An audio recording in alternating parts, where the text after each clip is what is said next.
So as per the thumbnail दो चीज़ों के ऊपर बात करनी है। डेटा एनालिस्ट की जॉब ढूंढना कितना मुश्किल है, और आप अगर किसी और बैकग्राउंड से हो, सपोज सेल्स बैकग्राउंड से हो, हॉस्पिटैलिटी बैकग्राउंड से हो, या किसी भी और बैकग्राउंड से हो, तो आप कितने टाइम में से या कैसे एक डेटा एनालिटिक्स की जॉब में ट्रांजिशन ले सकते हो, और ये चीज़ पॉसिबल है या नहीं है।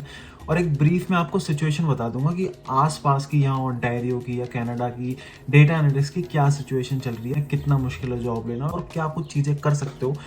तो बात ऐसी है कि मतलब अभी तक आई स्टार्टेड अप्लाइंग, मतलब 7 मई से मैंने स्टार्ट कर दिया था इंडिया से आने के बाद अप्लाई करना यहाँ पे कोऑप के लिए। तो कोऑप अप्लाई करता जा रहा हूँ। अभी तक कम से कम 50 एप्लीकेशंस पे अप्लाई कर दिया होगा, और उसमें से मतलब 4 का आया ऑटोमेटिक लगभग इंटरव्यू रिकॉर्ड करना, जिसमें से 3 का रिजेक्शन आ चुका है, बाकियों का कुछ रिप्लाई नहीं आ रहा है। तो लगभग आज 30 मई है, तो ये तो रेशियो चल रहा है कि मतलब अभी तक कुछ आ नहीं रहा है, हो रहा है तो रिजेक्शन आ रहा है। तो बहुत ज़्यादा ना एनजाइटी सी फैल रही है। मेरा कोऑप स्टार्ट होगा सितंबर 2023 में, और अभी चल रहा है मई 2023। तो अब सीन क्या है, ये बात पहले पता नहीं थी, बट अब जब मैं डेडलाइंस देख रहा हूँ कोऑप की, तो सारे जो बड़े बड़े बैंक्स हैं या बड़ी बड़ी इंस्टीट्यूशन या कंपनीज हैं, वो क्या कर रही हैं कि कोऑप अगर आपको सितंबर में चाहिए तो आपका मई एंड तक ही उनकी डेडलाइंस है कोऑप की, कि आप 16 मई 17 मई, ये टीजीएक्स वगैरह में जैसे अप्लाई किया था 16-17 मई डेडलाइन थी फॉल 2023 के कोऑप के लिए। दूसरी चीज़ ये है कि अब बात कर लेते हैं ट्रांजिशन की। तो मैं थोड़ा सा आपको बैकग्राउंड भी बताता हूँ, ट्रांजिशन से थोड़ा फिर हेल्प मिलेगी। तो मैंने जो है इंडिया से इंजीनियरिंग करी थी इलेक्ट्रॉनिक्स एंड कम्युनिकेशन में, और यहाँ पे मैंने बिग डेटा एनालिटिक्स का प्रोग्राम लिया था लैम्पटन कॉलेज में 2022 में मई के अंदर। अभी लगभग 1 साल हो गया। अब सीन क्या है कि थोड़ा सा काफ़ी मुश्किल लग रहा है कि इलेक्ट्रॉनिक्स बैकग्राउंड है मेरा, तो तब भी एक ट्रांजिशन लेना। तो सारी चीज़ें कहाँ पे आ गई हैं, सारी स्किल सेट पे, कि आपको आता कितना है। ठीक है, अगर मुझसे भी पूछो मुझे कितना आता है, तो भाई मुझे इतना नहीं आता अभी फ़िलहाल नहीं आता, सीख रहा हूँ। इतना नहीं आता, बट हाँ आता तो है, ऐसा नहीं कि कुछ नहीं आता, सीख रहा हूँ। कहीं ना कहीं एक चीज़ समझ आई, अगर ये कुछ चीज़ें मैं पहले कर लेता, या आप अगर इंडिया में बैठे हो या कहीं भी बैठे हो, ये चीज़ें आप कर लोगे तो बहुत जल्दी ट्रांजिशन हो जाएगा, बहुत स्मूथ ट्रांजिशन हो जाएगा। जैसे कि कुछ स्किल के नाम लेते हैं कि भाई क्या क्या बहुत इंपॉर्टेंट स्किल है एक डेटा एनालिटिक्स के जॉब के अंदर जाने के लिए। पहली स्किल आ जाती है आपकी, सपोज आ गई एक्सेल में कह लो कि एक्सेल मैं भी कह लूँ मुझे बहुत आता है एक्सेल, चलो ठीक है। बट एक्सेल पे आप प्रोजेक्ट्स बनाओ, प्रॉपर प्रोजेक्ट्स बनाओ, आप मतलब एनालाइज करो डेटा को, वी लुकअप, एच लुकअप, सारी चीज़ें उस प्रोजेक्ट में यूज़ करो, पिवट टेबल वगैरह अच्छे से बनाओ।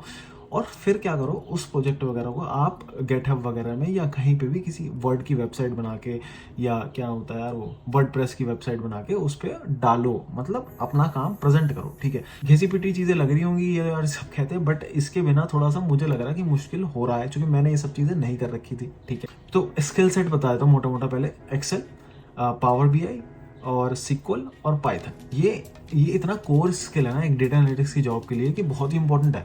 ठीक है, बिजनेस एनालिटिक्स में आपका काम हो जाएगा सिक्वल और पावर बीआई से, बट नहीं भाई, डेटा एनालिटिक्स के लिए या बिजनेस एनालिटिक्स के लिए भी लगभग चारों स्किल कहीं ना कहीं मांग रहे हैं।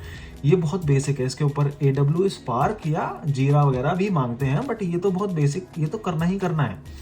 तो अब करना कैसे है, तो एक गलती जो मुझे लगी सबसे बड़ी, कुछ गलतियां करी है मैंने। पहली बात, जो भी मैं प्रोजेक्ट कर रहा था कॉलेज में, वो मैं गेटहब वगैरह पे डाल नहीं रहा था। ठीक है, अगर मतलब गेटहब एक वेबसाइट है, वहाँ पे आप प्रोजेक्ट्स वगैरह सारे डाल सकते हो कि ये मैंने अब प्रोजेक्ट किया, ये मैंने अब प्रोजेक्ट किया, तो एक टाइमली मैनर से आपकी जो ग्रोथ होती है वो रिकॉर्ड होती रहती है। तो वो अगर एम्प्लॉयर को आप क्या करोगे, अपनी प्रोफाइल शेयर कर दोगे जब आप फॉर्म भर रहे होगे, वो अपना क्या कहते हैं कोऑप का या कोई भी जॉब का, तो वहाँ पे ऑप्शन होता है कि प्लीज़ लिंक अटैच कर दो अपनी गेटअप प्रोफाइल का। तो अब अपने पास तो है नहीं, तो काफ़ी प्रॉब्लम हो रही है। अब हम कर रहे हैं उस पर काम, बैक डेट से भी डाल सकते हो उस पर प्रोजेक्ट, बट वो करना क्यों है, ये चीज़ होनी चाहिए मतलब। तो मेन बात ये है कि सीक्वेंस में अगर आप ये चीज़ सीख लोगे ना, एक एक्सेल अच्छे से गो थ्रू करके इनके प्रोजेक्ट करो, अगला प्रोजेक्ट करो पावर बीआई का, अच्छे से गो थ्रू करके इनके प्रोजेक्ट करो, और कोशिश करो प्रोजेक्ट इनकी अलग अलग फील्ड में करो। एक कर लो बैंकिंग में, एक कर लो हेल्थ में, ताकि अगर बैंकिंग की जॉब कर रहे हो तो बैंकिंग की जॉब के लिए अप्लाई कर रहे हो तो बैंकिंग वाला दिखा दो, हेल्थ के लिए अप्लाई कर रहे हो तो हेल्थ वाला दिखा दो। तो ऐसे ऐसे करके थोड़ा सोच करके जॉब अप्लाई करनी है फिर। एक और चीज़, आप किसी भी बैकग्राउंड के हो, चूँकि काफ़ी लोग पूछ रहे हैं मैंने BA कर रखा है, मैंने ये कर रखा है, क्या मैं एक डेटा एनालिस्ट बन सकता हूँ? तो देखो बन सब सकते हैं, बस स्किल सेट होना चाहिए। स्किल सेट आप खुद बना लो अपना, मतलब ग्रो कर लो।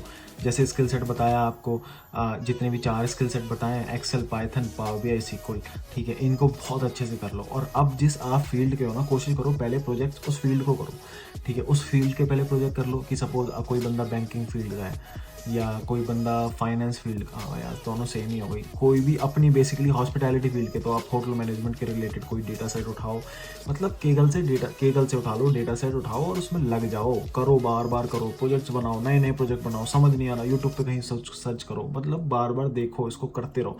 समझ नहीं आएगा शुरू में, जितना पर करोगे ना, जितना एनालाइज करोगे, जितना बार बार गलतियां पहचानोगे अपनी, उतना बेटर करोगे। तो मेन बात यह है कि कर सब सकते हैं डेटा एनालिटिक्स, जॉब सब ले सकते हैं, बट आपको स्किल सेट चाहिए। बेसिकली उनको क्या चाहिए, आपको उन्हें कुछ नहीं कर रखा हो, स्किल सेट चाहिए। स्किल सेट दे दो उनको, बनाया यहाँ पे तो इतना ही देखा है मैंने, आप स्किल सेट दे दो उनको, just give them skill set, give them your work experience, that's it what they want. हाँ, तो वही चीज़ है, कर सब सकते हैं। स्किल सेट बनाओ, पोर्टफोलियो बनाओ, गेटहब पे जो जो प्रोजेक्ट कर रहे हो वो डालो, हर फील्ड का प्रोजेक्ट करो और अपनी फील्ड का प्रोजेक्ट पहले करो। वीडियो में मैंने कुछ गलत बताया हो तो you can comment it down, and thank you so much for watching this video. I hope you like this video. Please take care of self and that's it, thank you and hope so जल्दी transition ले लेंगे। Bye bye, take care.